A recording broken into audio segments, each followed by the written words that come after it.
আজকে আমি আমলকির মোরব্বা করব। আমলকি ভালো করে ধুয়ে আমি একটা গ্যাসে পাত্রে নিচে জল দিয়ে বসিয়ে দিয়ে ঢেকে দিলাম।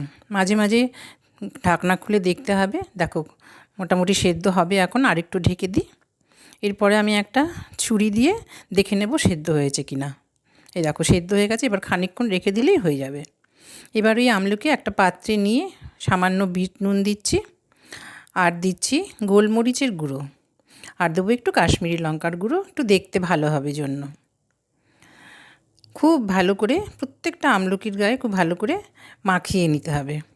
ভীষণ স্বাস্থ্যকর জিনিস আমলকির মোরব্বা। আর জানো তো, আমলকি যদি সেদ্ধ করে আলু সেদ্ধ মাখো, ভীষণ সুন্দর খেতে হয়। একবার যদি কেউ না খেয়ে থাকো করে দেখবে। একটা কাঁচের জার নিলাম, তাতে আমলকিগুলো পুড়ে দিলাম।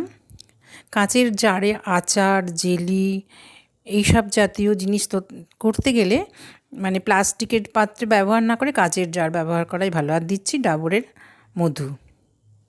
মধু আস্তে আস্তে ঢালতে হবে, একটু ঘন জিনিস তো নিচে যেতে একটু সময় লাগবে। ভীষণ ভালো লাগে খেতে গো। আমার বাড়িতে আমি প্রথম করলাম, কিন্তু আমি আমার এক বন্ধুর বাড়িতে খেয়েছিলাম। খুব ভালো লাগে, মানে টক মিষ্টি, খুব ভালো লাগে খেতে, বেশ নরম হয়ে যায়। যদি কেউ না করে থাকো একবার করে দেখবে, ভালো লাগে খেতে। আমলকি তো ভীষণই মানে শরীরের জন্য ভালো, আর বোধহয় লাগবে না। এবার পুরো মধুটা নিচে চলে যাবে। এইভাবে মুখটা টাইট করে আটকে দিয়ে রেখে দিয়ে বেশ কিছুদিন পরে 8-10 দিন পরে দেখবে যে আমলকিগুলো পুরো নরম হয়ে গেছে।